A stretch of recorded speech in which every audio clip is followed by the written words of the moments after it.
At the end of the day, selling is transferring a feeling. If you don't have the feeling, you can't transfer it. If you don't have a good, positive feeling, dude, you're an actor. You have to sell and run your business from a place of positivity. And however you get there, God bless you. Welcome to the Primeau Show. It's episode 152, and we have Mike Weinberg here, and we're going to talk about his book, The First Time Manager Sales. But let me pay the bills first. Real quick, if you haven't bought my book, what are you waiting for? Sell $1 million, 100 tips to help furniture and mattress store owners sell another $1 million or more this year. And if you think you're going to buy the book and get it in 2 days, and you're going to do $1 million in a week, you're not. So let's work on 2024, guys. Thank you for everyone that's bought the book. If you do buy the book, it's on Amazon and you need a little help implementing something, just dial me up, 419-560-3169. I'll help you up to a half an hour free consultant call. And I'd like to thank my friends and sponsor, my friends at the Mattress Industry Network Group, Greg and Steve. You guys are amazing. I love what you do for the industry. I think we're over 2,200 strong in this group. If you are in the mattress industry, whether you're wholesale, retail, you own a store, you own a manufacturing facility, you're a sales rep, you're an RSA, we want you in the group. Hit the scan code right there and join us in the group.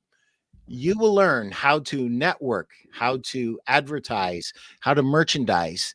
And if you feel right now that you're all alone, you don't have to be. Join the Mattress Industry Network group now and drink up all the knowledge that's in that group. It's a great group. I highly recommend that you join it and say hi to me when you get there. Mike, welcome to the show. How are you today? I'm feeling a little underdressed compared to you, Mr. Primeau. Usually I would be in my flannel shirt, but I have to run as soon as this is over. But I don't want you to get embarrassed, Mike, but you know I'm a huge fan. And this whole thing started for me with this book, New Sales Simplified. If you're a sales rep and you haven't bought this book, buy this book. It is the best B2B sales prospecting book I've ever seen. And I read it religiously once a year because we all forget. And the best sales management book I've ever read for B2B salespeople, also by Mike Weinberg. And then Mike, he went crazy in this book. If you guys, this was beautiful. Mike got fed up and he just let the sales industry have it. And I thought that was a great book. But I read this book, this one right here, guys. And if you manage people, you need to get this book, The First Time Manager Sales. Guys, the only reason I got this book, I was too smart, too tenured, too this, too that. Guess what? I was wrong. I was so wrong. I needed this book, even though it says First Time Manager Sales. I've been a manager for over 30, 40 years, and there were basics in this book that I was missing. And there were things that Mike put a certain way that kind of kicked me in the fanny, like every one of his books. I'm telling you guys, if you're watching this, you need to grab all of Mike's books. Grab this one first because it's his newest one, and it's just an unbelievably great book. I'm sorry, Mike. I had to do my fanboy thing there because I am probably your biggest fan. And everyone's going, no, I'm your biggest fan. No, stop. Listen, I feel like I'm permanently and forever indebted to you for your fandom. And I would tell your audience, please don't hold Pete's inflated view of me against me. And Pete, you know me. I mean, I don't take this for granted. I didn't have some grand plan. This wasn't like on some vision board. I'd have a few best-selling books and people would call me onto their show and bring me into their company.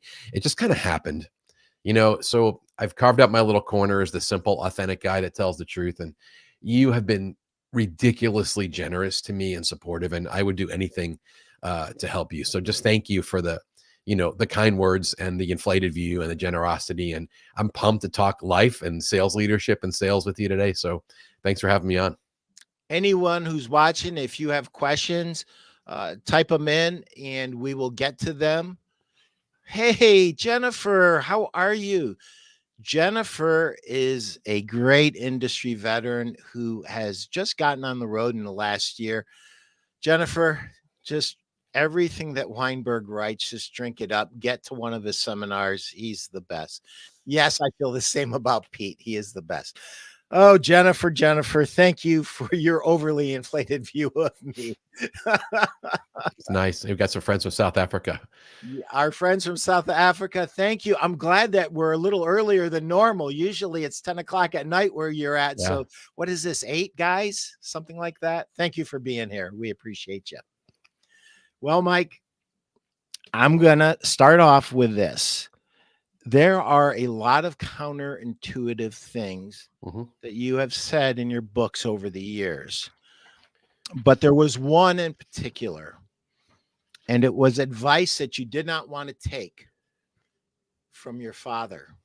And I want you to unpack that for us and talk about it, because my gut reaction is BS. Weinberg's wrong. This will be the first time Weinberg's wrong.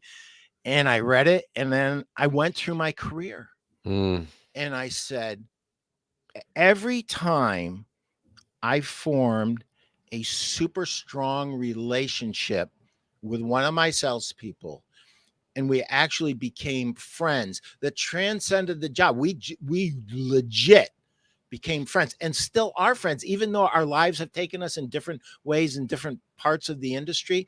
We're still friends. And I kind of started to go back and say, so how much time did I really spend with them? And, I gravitated towards them. I didn't do it on purpose. Like I would do it on purpose now after reading your book, but I did it just gut instinct. And thank you, Lord, for blessing me in so many ways, because I didn't know the names for all these things. I didn't know why. And I just want you to kind of go through that and unpack it a little bit for the people. Yeah, I love that you're starting in chapter 7. Like, what a great way to start an interview on a book. And I'll be transparent, and we'll talk out of both sides of our mouths, because we're going to talk about our best people and over investing in them and even discriminating for them and for their benefit. And then we'll come back and we'll address the flip side of that coin, which is not ignoring underperformance. But we'll start with my dad's advice. You brought it up.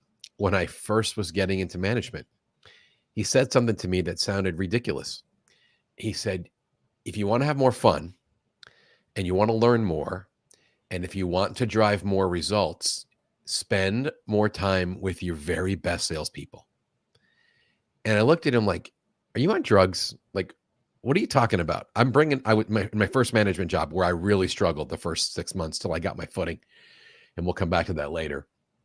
I said, I'm being brought in here because it's a mess. This is a turnaround. They want me to put my fingerprints all over the culture and get these people selling. I was brought in after doing 4 years of coaching and consulting, and the CEO that brought me in was like, you got some heavy lifting to do here if we're going to create the kind of sales team we want. And my dad's like, trust me on this. Most of us in leadership spend too much time with our problem children, and they get all of our best energy and attention, and we don't invest what we could and should in our best people. And he said, Mike, listen to me. They're the ones that know what to do with your coaching, and they're the ones that can find you the business when you really need it. And then the third benefit, which I figured out when I started taking his advice, was I was able to learn the business quicker, because the top producers are willing to share things with you that your insecure, struggling sellers aren't.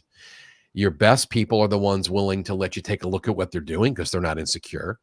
They'll take you into some of the tougher accounts. They'll show you where they're failing, right? They'll give you real feedback on what's happening. And my dad was right. And Pete, I'll just finish the story because the proof came decades later. It was probably 18 years later. He was right. And the more time I spent with my best people, the more fun I had, the more I learned, and the more the business grew.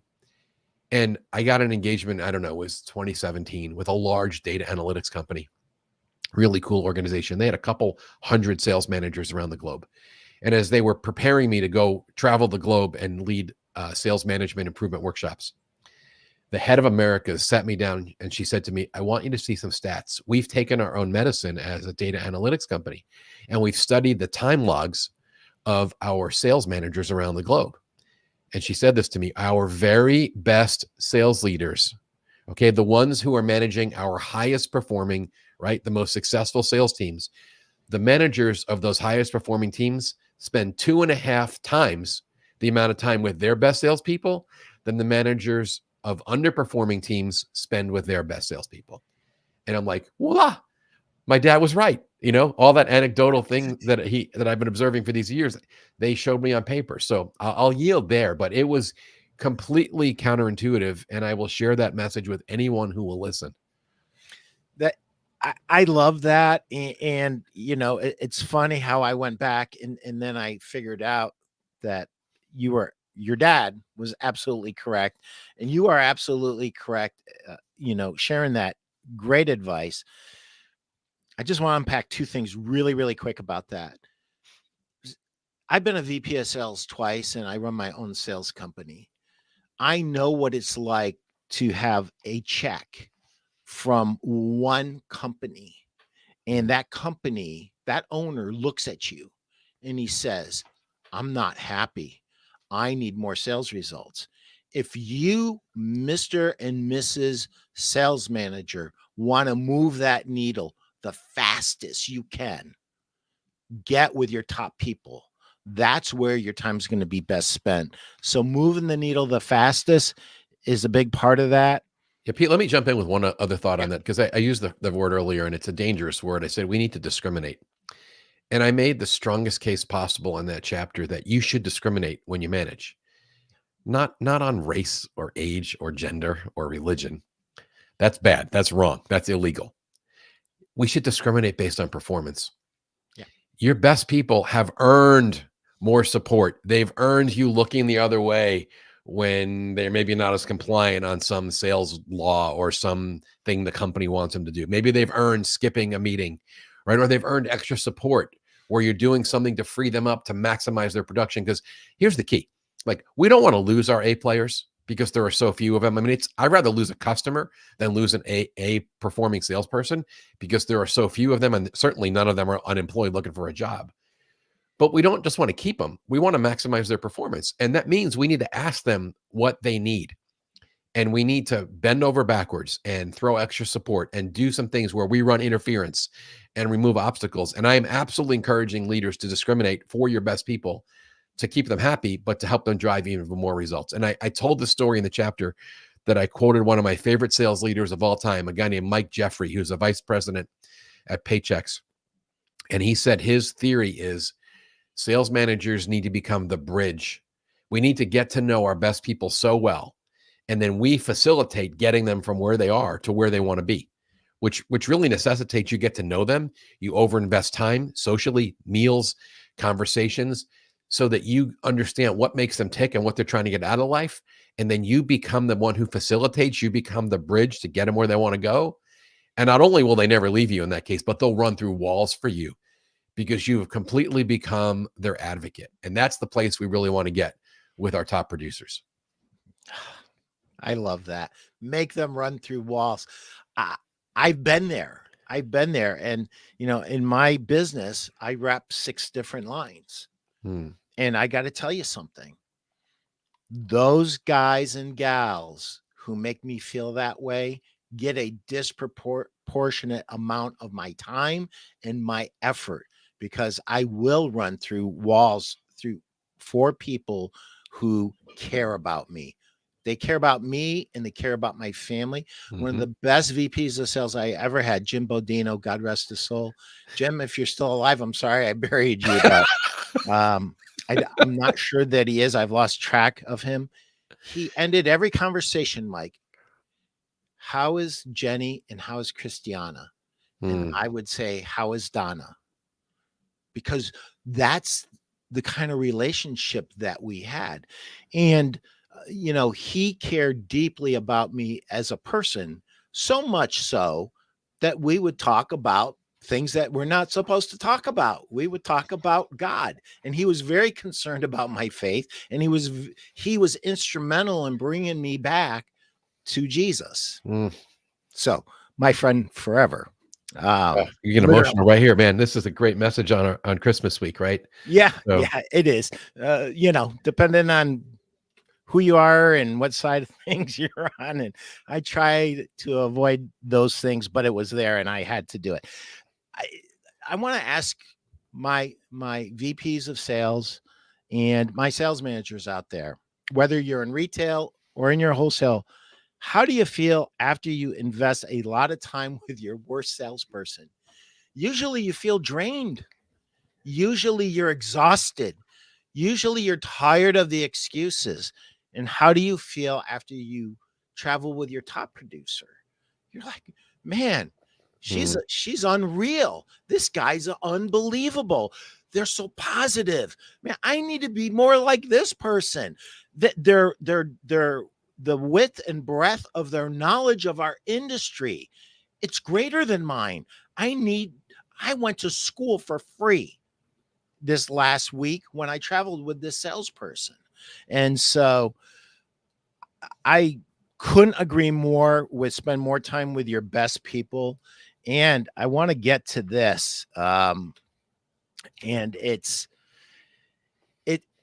it's something that a lot of times we drag our feet on, Mike. And it's proactive coaching and it ties right into this, but it's kind of going the other way.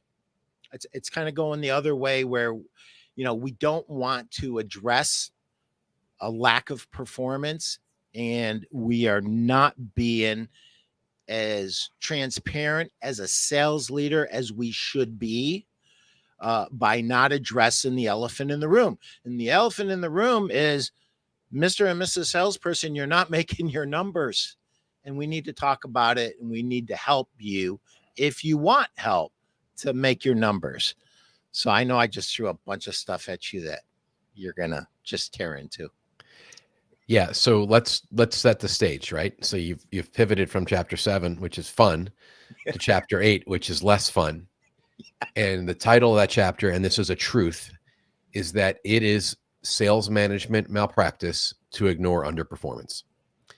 And I will tell you, Pete, particularly over the last 3 or 4 years where we've had labor shortages and challenges and weird things with COVID and lockdown and virtual and remote, and we're trying to care for people and create safe zones and all that other stuff. I get all of that. Period. New paragraph. Having said that, comma, sales is about results. And if you're the leader of the revenue engine of the sales team, the sales organization, you're on the hook to produce results, and therefore your people need to feel that burden. And I will tell you that I'm regularly having conversations with sales managers across industries who, when I ask them, hey, and I use the name Johnny in the book, right, in both of my sales management books to describe the underperformer. And I see that they're having the regular accountability meeting that I prescribe, and it's been going on for months, and Johnny's not changing his behavior. They sit down, they look at the results, they look at the pipeline, if necessary, they look at the activity, and month after month after month after month, Johnny is not getting better. And I have to look at the manager and say, this is becoming the definition of insanity. When are you going to change the conversation and actually be honest with Johnny that this is not on a healthy path and that we need to change this trajectory because the path we're on is not sustainable and we have to get this thing going the right direction? When are you going to actually confront Johnny? And I'll talk through in a minute. This is probably the most prescriptive I've ever been in any chapter of any book, where I walk through the phases of beginning the coach up or coach out.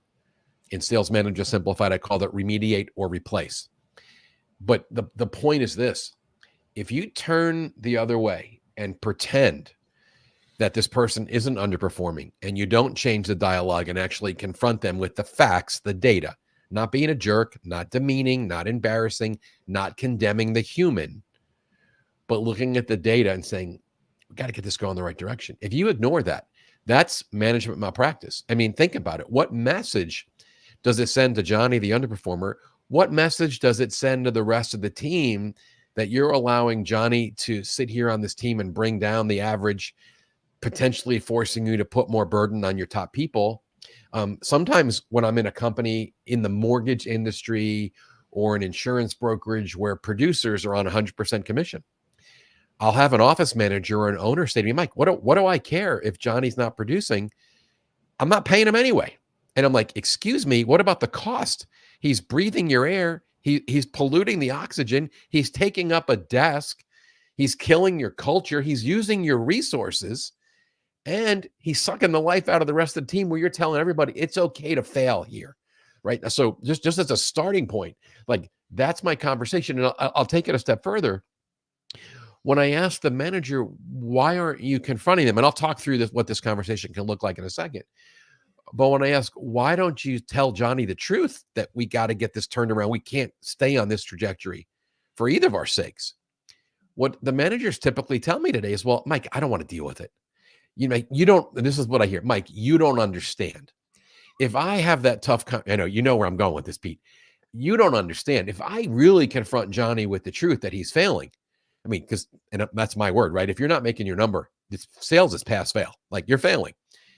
If I confront him with the fact that he's failing, he's not going to like that. And he might start looking for a job. To which my response, after raising my eyebrows and cocking my head, I go, and because he's failing. And I say, I'm not asking you to kick him out, but you need to confront him and help him and double up your coaching, double up your accountability and get commitments from him. And they're like, but Mike, you don't understand. If Johnny leaves, I've got the burden of recruiting because, I'm not doing my job. I haven't built the bench of candidates, so I got to start from scratch. And then I've got to bring on the new person once I get through all the torture of interviewing and onboarding. And then I've got to get him up to speed. And in the meantime, while the seat might be empty if he quits, I've got to fill in the gap. And I'm like, do you realize what you're telling me? I said, well, you've abdicated your responsibility. This is complete mismanagement and malpractice. So you can't not address it. I'll pause there because I'm sure you've got a thought that I triggered, and then we could talk through what it looks like. But this is our job. This is part of being the leader. It's ironic that he says, I haven't done my job. You're not doing your job by not confronting them. I mean, that to me, that is the biggest point. And I've got my own Johnny story, but I want to keep going on this coach up, coach out, and put a little finer point on it. I had a situation. Well, I don't want to go there. I'll tell you the whole story. You're so close to going there. I'm going to tell you why, Mike. Because I made so many mistakes. This is almost going to be like a confessional. Okay. And I wish I read your book in the middle of my latest Johnny episode. Okay. And I said to myself, Pete, you've made a bunch of mistakes up to now. You have an underperformer. You have to have a conversation, and you have to commit to traveling with this person because you owe it to Johnny to exhaust every possibility. And I owe it to God and everything that I hold holy. Just to be a good human being, I have to pour myself in. 100%. And then the guarantee ran out and Johnny quit. Which was, I built this whole thing so that if Johnny wasn't performing, Johnny would self-select out because it would just become too painful. But this coaching up and coaching out thing is huge. And well, Pete, let me jump in. First of all, the story is perfect because it's illustrative of exactly what's going on. And I salute you for having the conversation. And I also salute you for a compensation plan that wasn't driving complacency, which is a whole other conversation. But let's just talk about our fiduciary responsibility to the company if we're in management, not to turn away and turn a blind eye and hope that it fixes itself. Because here's what I'm advocating. I'm not saying that you need to get HR involved and the lawyers and do a PIP, because oftentimes when we do a PIP, a legal performance improvement plan, that feels like the legal cover your ass, like formality that we're going to go through before we kick you out. And we do this so we don't get sued. What I'm strongly advocating and like encouraging you to do as quickly as possible is when someone is struggling for a few months, you pivot, you put your foot down. And this is very natural after you're doing regular one-on-one accountability meetings where everybody knows where they stand. And after some period of months, right, you stop the definition of insanity and you stop suffering the fool gladly and you change the conversation with Johnny. But here's the one requirement. Only if Johnny is potentially a keeper. if he's a cancer in the organization and a negative Nelly, and he's politicking and talking badly about the company and you behind your back, and he's a disgruntled person, I don't want you spending extra time investing in him. You probably need to do what you need to do legally to get him terminated. Yeah. But let's say Johnny, and you may have felt this way about the other person you were just talking about. You owed it to them. You may not have given them the love and the attention and the coaching and the accountability they needed. Maybe you inherited this person and the previous leader, previous manager didn't invest at them at the level they needed. Or maybe it's someone you hired, potentially it was a mishire, but you need to give them the benefit of the doubt and the chance. And what I believe you do is you sit them down, and I go as prescriptive as I've ever been in this chapter, in chapter 8 of the First Time Manager Sales. And I kind of outline the conversation. And here's why I'm so strong. If the person's potential keeper, you have to do this, because you're going to offer to double up your coaching and your accountability, and you're going to ask for a commitment back from the struggling salesperson for some finite season. Maybe it's a couple months. Well, you're going to double up your coaching. You're going to double up your accountability, and you're going to ask for all kinds of commitments from the person who's struggling. At the end of that period, let's say it's 2 months, you now have your answer. It's crystal clear. Either A, with your extra attention and coaching and accountability and Johnny's commitment, at least temporarily, you've raised his performance to a level that's acceptable. You may have even turned around his entire career, and you've put him on a totally different path and trajectory. That's a win. Or B, after a couple months of overinvesting and double accountability and getting commitments from Johnny, nothing changes. The pipeline doesn't grow. Results aren't there. And now, even with extra love, care, accountability, and ass kicking, he can't do it.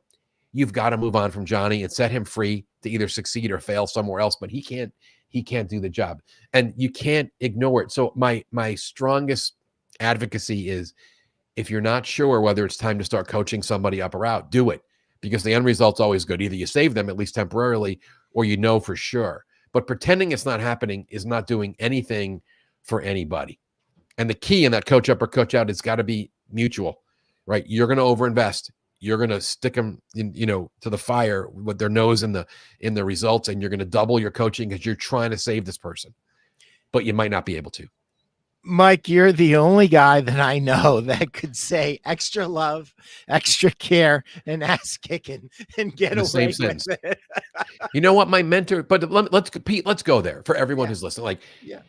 My mentor, who is a brilliant man, Donnie Williams, and I've written about him in almost every book. I mentioned him in one way. He hired me into the greatest company I ever worked in the 1990s, was the vice president of sales. And later in the 2000s, we had a little company called Salesforce One. And for 4 years, we were consulting partners before I went back into take my hand in sales leadership and management before I started doing this on my own. And Donnie would tell everybody that sales management is the fine art. It's balancing, encouraging the heart, and kicking the ass. And he was spot on with that. And what I will tell you is the best sales cultures marry those two things. It is results focused, scoreboards everywhere, rah, championship team, no slack, don't tolerate mediocrity, like we are winners. At the same time, it's supportive and caring and loving, and it's filled with community, and it's pro salespeople. And if you can get those two things together, you're unstoppable as a sales team. So that's why I had no issue in bringing those two things together, encouraging the heart and kicking the ass, because 25 years ago, that's what I was being mentored to understand. Well, I will tell you, and you already know this, we've both been blessed with great mentors, and anybody out there, if you're struggling and you don't have the right mentor, you can get a mentor a lot of different ways. If you're not blessed that you have one plopped onto you, go on LinkedIn and start following Mike Weinberg, buy one of his books, get in contact with him, do those things, reach out to other people. I mean, our life is so short, and before you know it, you're shaving one day and you're looking at an old man, and you go, where did that 20-year-old guy go? Well, he's still in here. Time went super fast. And I'm really, really glad that I grabbed every advantage that was given to me and ran with it. And Mike, I'm sure you are as well. Oh, Pete, that's so strong. And it's first of all, what a great time of year to stop and be grateful, and also be reflective and a little introspective. And let me say something about the sales community. And, there are times I make fun of LinkedIn because I think they're completely mismanaging the platform with what they've allowed to happen with automation and bots and fake stuff. And there were a lot of sales people of the social selling movement that were way over the top in terms of what tech and tools and social could do for your sales effort. Having said that, it's an incredibly powerful tool. All the online communities are. And here's what I've observed over the 15 years or so I've been doing this in this form. People in the sales community, both my peers, colleagues in the sales improvement industry, and then just regular salespeople and sales leaders, pretty generous group of people by nature. Yeah, we have egos. Yes, we drive hard. Yes, we want to win. Yes, we're competitive, because those are the traits that make up a great salesperson. But I can't tell you the generosity and the love and the sacrifice I've received from other people, and the in-depth relationships, Pete, like you. I just told you during the pre-recording, I'm going to come see you this spring. I'm planning a road trip up to the Northeast to see some clients and some friends. I feel like we're friends, and yet we've never been in the same room together. We are going to go break bread. We're going to hang out and talk about everything from faith to family to business, and sit down. And I can't wait for that. Like, I'm making the effort to come see you. I have friends from Joe Tarulli in Charlotte, who I know is probably listening to this right now. I mean, who I met on Twitter and LinkedIn, and then he became a client and a friend. And I mean, all over the country, there are people. If you shouldn't be lonely if you're in sales. Like, reach out, follow people like Pete and myself and our colleagues. And if you are hanging out in the chats and talking, you're going to pick up relationships. What makes me so happy is when I see two people that I know that I'm the central point that made two other people in the sales community come together, and they have their own relationship independent of me. Like, that's the ultimate generosity. Like, life is too short to live as a lone ranger. We were not built, and I'll say this, God did not build us to live alone. That's why we need community. And there are ways to get legitimate community that starts online. And there are really generous people who have platforms on which you can use to connect with others and get support and build some real friendships. So I'll just share that. That's awesome. So I'm going to go all the way to the back of the book, because there was something in there that, well, you started chapter 7. We're almost there. You know, this is my thin. Where's the book? Let's be honest. If you're watching online, this is my thinnest book. It is. And you know why? Because it's been 8 years since I wrote Sales Management Simplified when this came out, and I was able to cut a lot out and narrow it down to the bare essentials. Like, if you do what's in this book, you will thrive as a sales leader. That's why I was able to trim this down. And I'm convinced if you just do what's in here, you will win huge. And no insult to Sales Manager Simplified. Jeb Blunt called it the greatest book written in sales management. And I thank him for that. And it could still be true. But I've been in love with this little book because it gets down to brass tacks. And if you just do what's in here, you're going to win. It is true. And I agree with Jeb, and I've said it many, many times. But this idea of, okay, I've just been promoted. I'm now a sales manager, and I want to go as fast as I can. And we have to coach them and get them to go a different way. Okay. Sean, thank you for sending this in. Mike's book, New Sales Simplified book, is so great. I agree. The New Sales Driver, Select Targets, Create and Deploy Weapons, Plan and Execute the Attack is printed on my walls. It's printed on my heart and my brain, brother. All right, Sean, send me a message. I'm going to send you a Sales Truth t-shirt, dude. That is really good. That's beautiful. Yeah, you made my day with that. So send me a direct message, and I will get you a t-shirt. Guy Danes, what is more important, sales performance coaching or sales development? What is more important, sales performance coaching or sales development? Okay. I'm going to Kyle. Thanks, Kyle. That's a great question. Mike's going to jump right in it. Okay. So I'm going to talk about chapter 3 and chapter 4, since Pete started on chapter 7. I think our most important job is making sure our people do their job. So I would say that's accountability. That's sticking the results and the pipeline and, when necessary, activity under their nose, and showing people where they stand, not to demean them, not to embarrass them, not to threaten them. Sales is about results. This is a non-emotional numbers data conversation. Where are you? What have you sold? Where do you rank on the team? Where are you against goal? Great. Spend a minute or two there, because you can't change it. That's yesterday's news, but we need to look at it. And then we're going to spend time in the pipeline. What are you working on? What deals are materializing, and are you creating, advancing? Because those are the most important things we can focus on in terms of pipeline. What did you put into the pipe, and what did you advance? And if necessary, if the pipeline's weak, then we talk about activity. You've got to do accountability. And the reason chapter 3 is before chapter 4 is, I think, by maybe 1%, performance coaching, to use your phrase, Mr. Daines, holding people accountable is 1% more important than the next part of our job, which is helping our people get better. Chapter 3 is your most important job, is making sure they do their job. Chapter 4 is your next most important job is making sure they get better at their job. Accountability, and then coaching. And if you hear anything from me in this hour conversation with my friend Pete, it's this. Managers need to separate the conversations. Accountability is distinct from coaching. And the managers that don't get the lift from the accountability meeting that I prescribe in chapter 3 and have been talking about for years was chapter 20 in Sales Manager Simplified.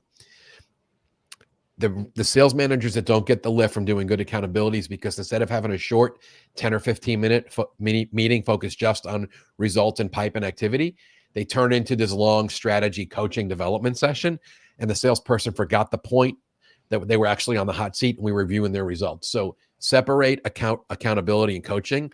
I think they're both really important. They're the two highest value activities. I'll often tell sales managers when I'm doing a workshop, you have two levers. Aside from getting the right people on your team, because that's really important, and what the compensation plan is doing, your two levers to drive performance are accountability and coaching, and they go hand in hand. So there's the answer to that question that came in. All right, you were going to the end of the book and starting slowly, I think. So That's okay. I have a note. Sean says, "You are a legend, Mike. Lots of love from London." Hey, we've got London here, we've got Oklahoma here, and we have South Africa. So, Sean, who's your Premier League team, sales? Sean? I've got one son who's an Arsenal fan and one who's a Liverpool, and they are at each other's throats. They're that tight in the standings. I forget what you guys call standings. There's another cool name for it that you use in the UK. But who's your Premier team, Sean? Just curious. There's a little lag, so I'm going to Okay. say this. That's next great. He'll come question. back. Yeah. Guy Daines, how did you manage sales mavericks? Thanks. That's great. That's a great question. I'll give a very short answer. It depends. Is the sales maverick a top producer that's earned the right to have some freedom, or is the sales maverick someone who's underperforming? Because my answer will be night and day different, and that's all I'm going to say about that guy. You know where I'm going to go. All right, Pete, you take back your show from these crazy guests. What do you got? No, so we were talking about slowing down to speed up, and I want you to go into that because I think it's super important. If somebody's watching this who's a brand new sales manager, and for that matter, an old sales manager, that you're driving yourself crazy, you're not loving your job anymore. I think that this is great advice that Mike has in his book, and I think you need to hear it from him. Yeah, it's chapter 10 in the book. We're getting right near the end.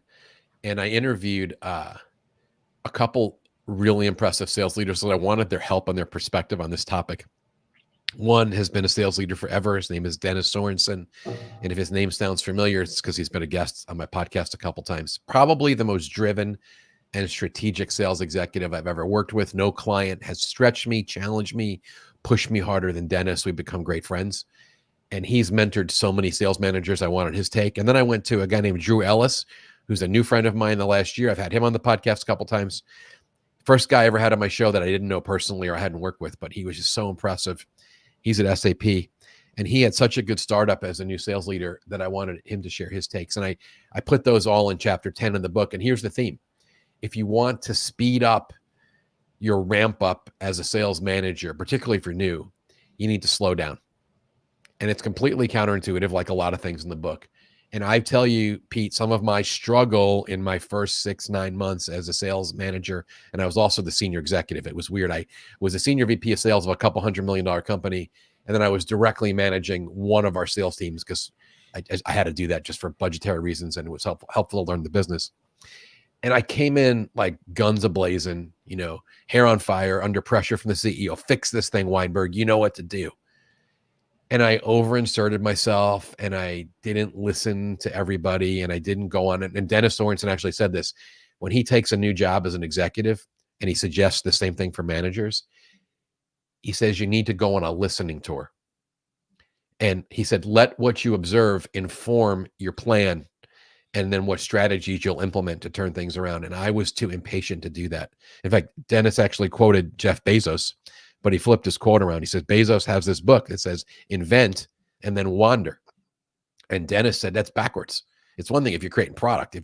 He goes, Dennis says, go wander and then invent your plan. Yeah. And let what your people are telling you, what you see in the market, inform what you create. Dennis is brilliant. And I'll point people to my own podcast. Go look at the couple episodes he was on because he's so powerful. Dennis Sorensen. And if you haven't connected with him on LinkedIn, I would encourage you to do that. The general message is breathe, prepare yourself for the role. One of the things Drew Ellis shared was how much content he absorbed from Sales Management Simplified to other great resources, that he went into sales management with some frameworks ready to go and really understanding how to prioritize your time, because he knew going into it from everything he had read and from his own mentors that sales management is overwhelming. You really lose a lot of freedom when you go from individual contributor to manager. It was something I was not prepared for.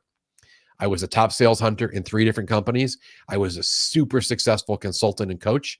And then I took this job as a sales executive and a sales manager. And I'd never felt like I had less control of my time. I'd never felt people put more shit and work on my desk and bury me in crap. And everyone had an opinion about my job. When I called my dad in like total abject frustration with him, like, what am I doing wrong? I've never worked more and accomplished less. Everyone's giving me work to do. They don't even understand what my priorities should be. I don't get to spend any time working on the things that move the needle in terms of sales. Like, it's hard to be in management. You give up your freedom. You go from winning on your own to have to winning through other people. And it's a big shift. So the coaching in chapter 10 of the book is breathe, formulate a plan, but slow down and listen. You have lots of time. This is not a sprint. This is a marathon. And you will do better listening. And the other piece that's not in that chapter, but it's obviously an important factor based on other things Pete and I have talked about. Spend a little extra time with the best people and get their take on what's happening. It'll give you a much better perspective to understand what you need to do and what you need to work on. Yeah. I'm going to just take off on that point a little bit. My first VP of sales job in B2B, I interviewed all the salespeople and I chronicled their complaints. And then I formulated a plan, and then I informed the owner when I had my big sales meeting, it was going to get a little dramatic. If he wants to be in the room, that's great, but you're going to have to let me finish because you're not going to like what I'm saying until I get to the very end. And Henry Goodman, God bless his soul, he just got a big smile on his face and he said, okay, Pete. And I went in front of those salespeople and I said, what was, and what will be is up to us to create. So as of right now, you can take a box of receipts, put it on my desk and tell me to fill out your expense report. I'll do it for you. This is going way overboard the other way, but I had to. If there's any paperwork that I ever ask you to do and you want to verbally give it to me and I'll put it down, I will do that for you. I used to spend an hour, probably more like a day every month from my previous job unpacking data. I did that for them. And then I provided it to them. Then we had conversations about it.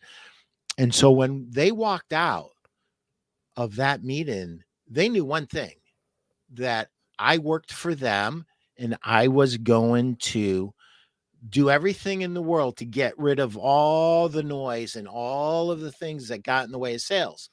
But we were going to be successful and we were going to hold each other accountable for our results. And we did that. And that was a huge, it's kind of funny because I made a note here to get to the front of the book. And you started to do that on your own, which was very, very good. I may have done this once or twice, Pete. I may have been interviewed a few times just about once this. or twice. So there's two huge pieces um, that I think that if we don't cover it, we're cheating people. And you said it like right out of the gate. It's the first or second chapter. Your new job is not like your old job. And Mike, you've coached me and you don't even know, but I have listened to your books no less than 100 times, Oof. no less, no I'm less. sorry. I'm So sorry you have that much of selfishly, my voice in your. no, I love your voice in my head. It prevents me from doing so many stupid things. It's not even funny, and it encourages me to do things that I need to do. So our top hunters, our best producers are selfishly productive. They are. And that is not what you need to be a great sales manager. You have to win through your team. And then there's this other piece that I thought, my Lord, Mike, why weren't you born like 20 years ago? And I had read this book before I started because I was that hero. I Mm. was the guy putting the Superman cape on, flying down, saving everybody, and literally killing myself, more importantly, killing my salesperson because I was neutering him. I was destroying him. And, nothing is worse for a human being to say, here, I'm going to feed you. I don't believe you're good enough to feed yourself. I don't believe you're worth investing coaching time to teach you how to do these things. I'm just going to do them for you. It's like the worst insult we can give another human being. It's like, you're not good enough. And so I want you to unpack this don't be a hero because it's so important. I want everybody that's watching this to really get this. I didn't want you to stop. You were on a roll there, brother. You said it really well. Let me go back and address something you said at the beginning, then we'll talk about the hero. Sure. It's a massive shift because you go from being responsible for one to being responsible for many. And you go from being selfish to having to be more selfless. And then the biggest transition for me was winning on my own versus winning through your people. And that last one in particular really is important when you make the transition from individual contributor to team leader to manager. And I didn't get that all. It was really, really a big pivot because you said it, selfishly productive. I'm yelling at salespeople all the time. Spend your time on what moves the needle. Ignore everybody else. You can be selfish. You can be a jerk. When I was the top producer in sales, whether I was on the back of my chair when I had a cube or once I earned an office on the door, I would put DND on the cell phone, SELL. Stay the heck away.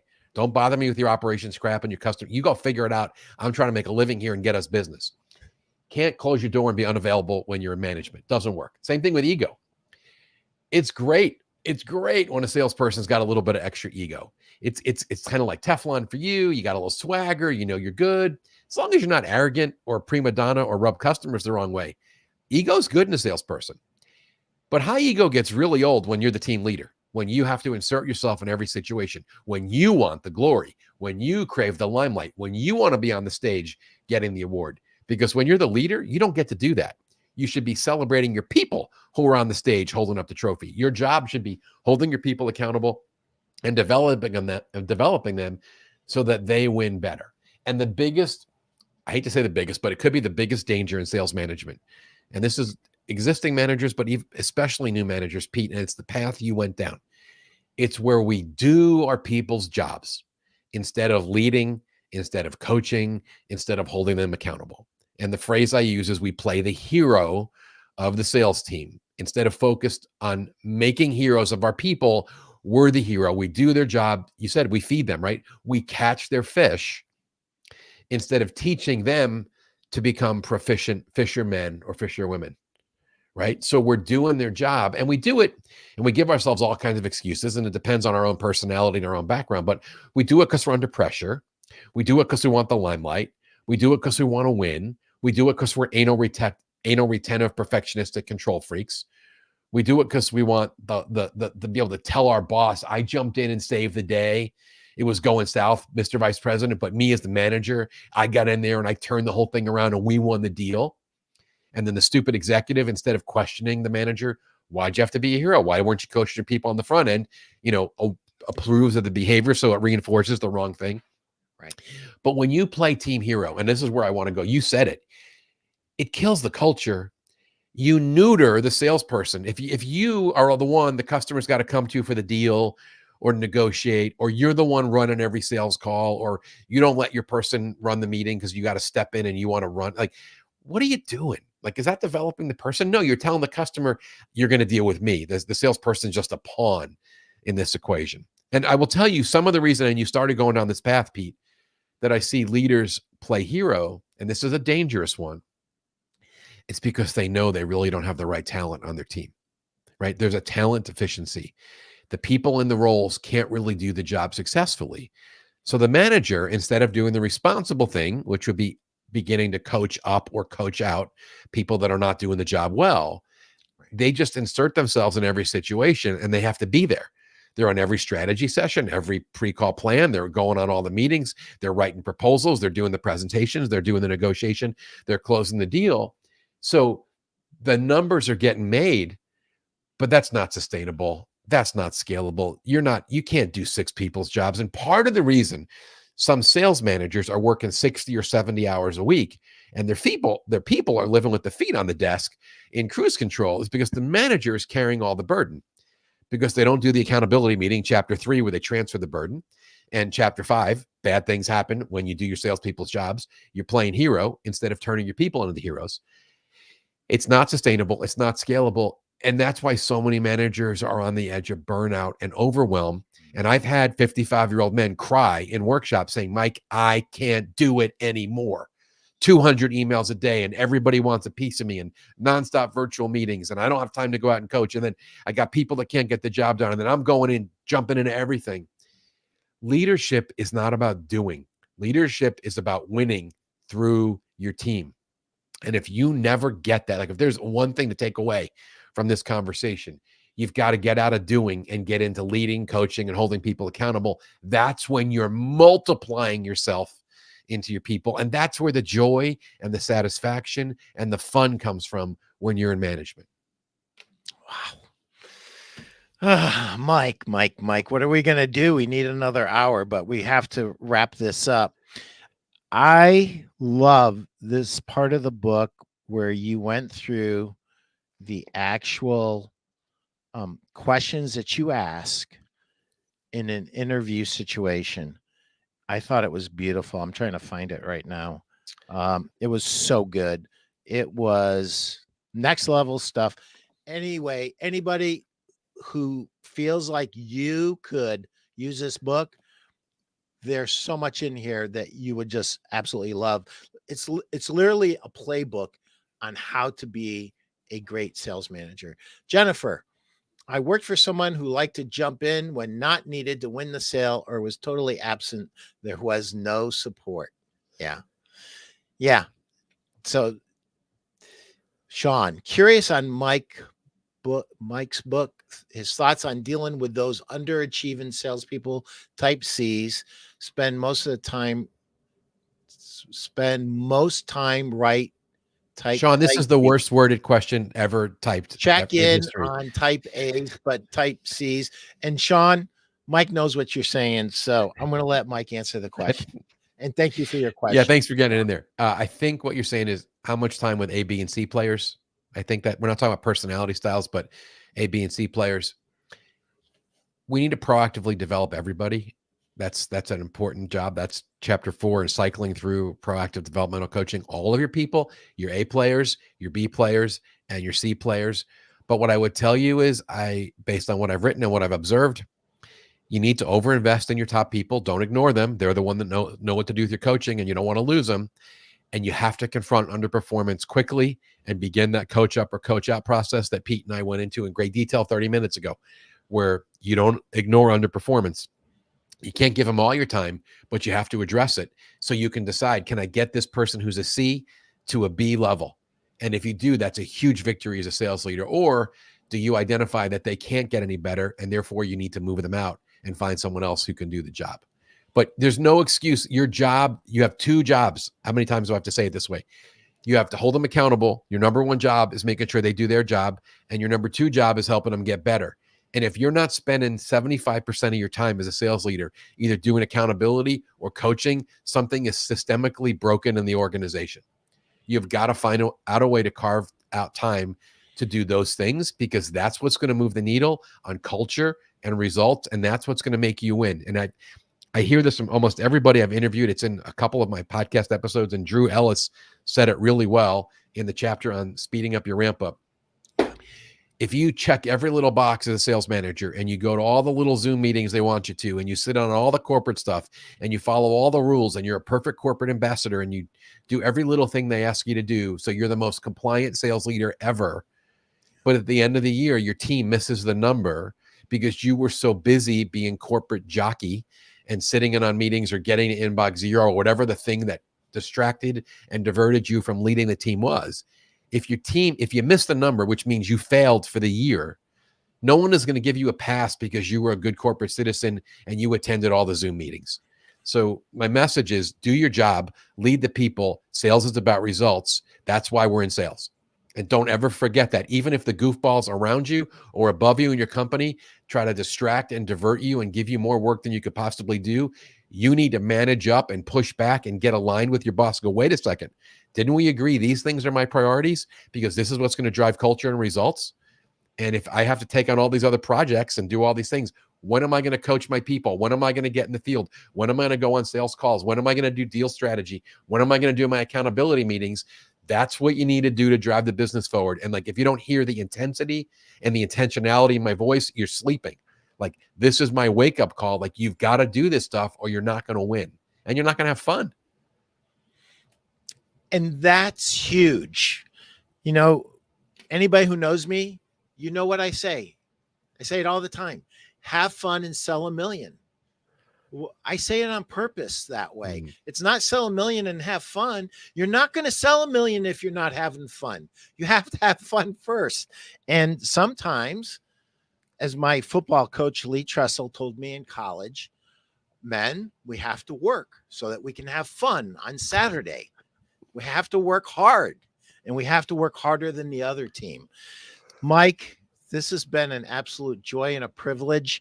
If somebody's watching this and they, for some reason, they're living under a rock and they haven't seen you before, haven't heard you before, they want to get in touch with you, Mike, how do they do that?